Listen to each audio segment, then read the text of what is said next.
Making coffee. Yay!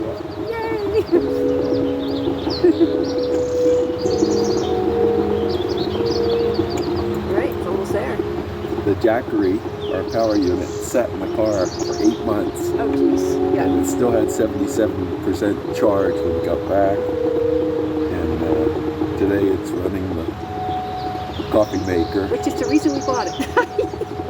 And Olga said with the first cup it was a $500 coffee. Yeah.